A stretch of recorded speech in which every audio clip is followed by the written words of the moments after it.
जीवक ने राजगृह की एक वेश्या शालवती के गर्भ से जन्म धारण किया था। जन्म के तुरंत बाद ही उसे एक टोकरी में डालकर कूड़े के एक ढेरी पर फेंक दिया गया। अज्ञात पिता का पुत्र जो था। बहुत से लोग कूड़े के ढेर के पास खड़े होकर बच्चे को देख रहे थे। राजकुमार अभय का उधर से गुजरना हुआ। उसने लोगों से पूछा। लोगों ने बताया, यह जीवित है, इसीलिए उसका नाम जीवक पड़ा।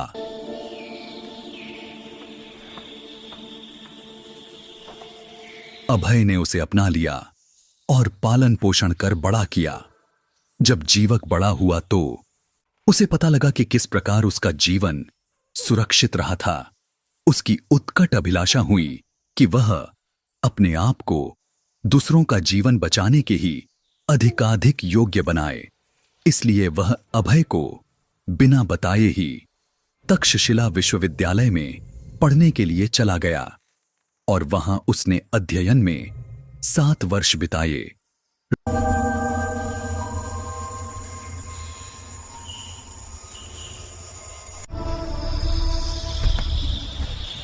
राजगृह लौटकर उसने चिकित्सा करनी आरंभ की और अचिरकाल में ही बड़ी प्रसिद्धि प्राप्त कर ली। सर्वप्रथम उसने सांकेत के एक सेठ की स्त्री की चिकित्सा की। उसके अच्छा हो जाने पर उसे 16,000 कारशापण, एक दास, एक दासी और घोड़े सहित एक गाड़ी मिली।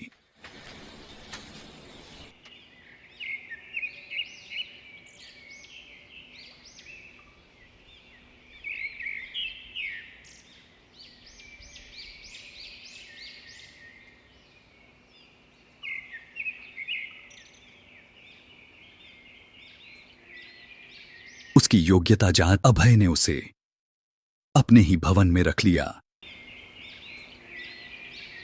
राजगृह में ही उसने राजा बिंबिसार का भयानक भगंदर रोग अच्छा किया।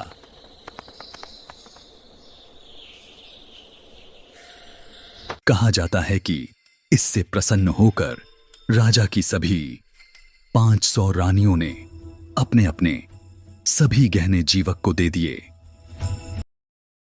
उल्लेख करने लायक चिकित्साओं में उसकी एक वह शल्य चिकित्सा थी जो जीवक ने राजगृह के एक सेठ की खोपड़ी की थी और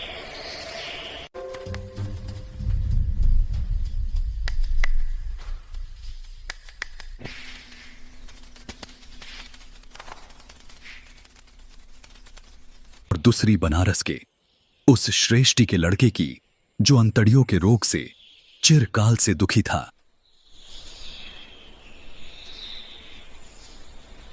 जीवक को राजा ने अपना तथा अपने रनिवास का राजवैद्य नियुक्त किया, लेकिन जीवक की तथागत में बड़ी भक्ति थी।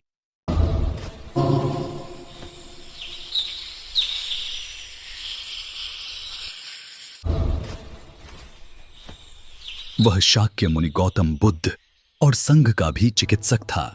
वह तथागत का उपासक बना। भगवान बुद्ध ने उसे भिक्षु नहीं बनाया, क्योंकि वह चाहते थे कि वह चिकित्सा द्वारा रोगियों और जीवकों की सेवा करता रहे। बिंबिसार की मृत्यु के अनंतर जीवक उसके पुत्र अजात शत्रु का भी चिकित्सक रहा। पितृहत्या का पाप कर चुकने के बाद अजात शत्रु को तथागत के समीप लाने में